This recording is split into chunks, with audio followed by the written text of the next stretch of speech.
I think I've done a better job of holding our guys accountable. I think it's been the most stringent offseason that we've had. Part of that, though, is because of the new NCAA rules that allow us to work with our guys during the summer. So I would say that every coach, in some manner, today would be answering the question in the same way, just because it's the first time in the history of the NCAA that they've allowed you access to your team. And so those 8 hours, it's not a lot, but it does give you an opportunity to be around them every day. And I think it allows them to stay in some sort of routine, academically, athletically, and I think that put us on a better slope once the school year started. So I think it's been really good. I talk to Jay and DJ every day. I really miss being around them every day. I think one thing that I would say different entering year 5 versus entering year 2 is that I've learned that every team is a house, and we all live in that house. And when the season's over, that house goes on the market, and you can't live in it again.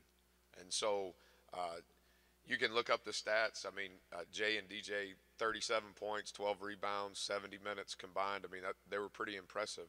And you could argue that they were probably the best combo of guys that's been here in a long time. But relative to who replaces them and how all that plays out, nobody knows that.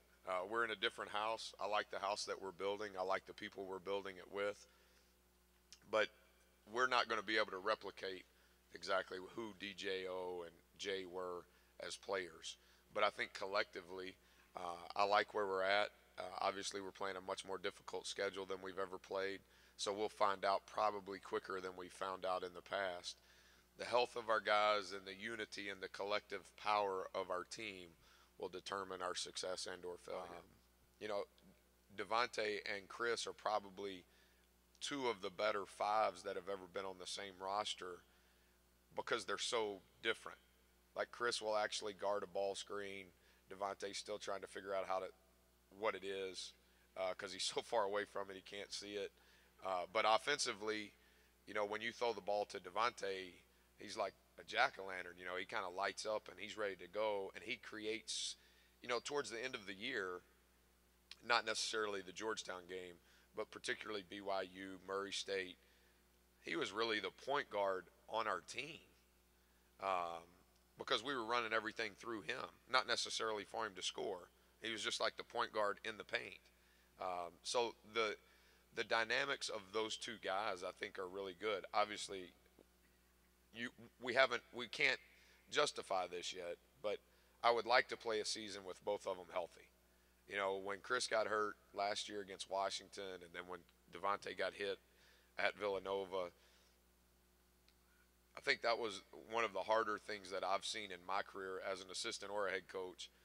We were pretty good when we played Washington, and then we lose Chris, and we're kind of just okay because we're trying to figure out who we are.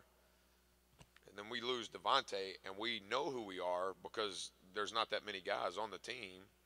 And then we add Devontae back at a time where that may not have been the smartest thing to do because we were in a really good groove. We did win 14 games in the Big East, and Devontae only played 9 of those. And so I would like to at least see what we look like with both of them healthy.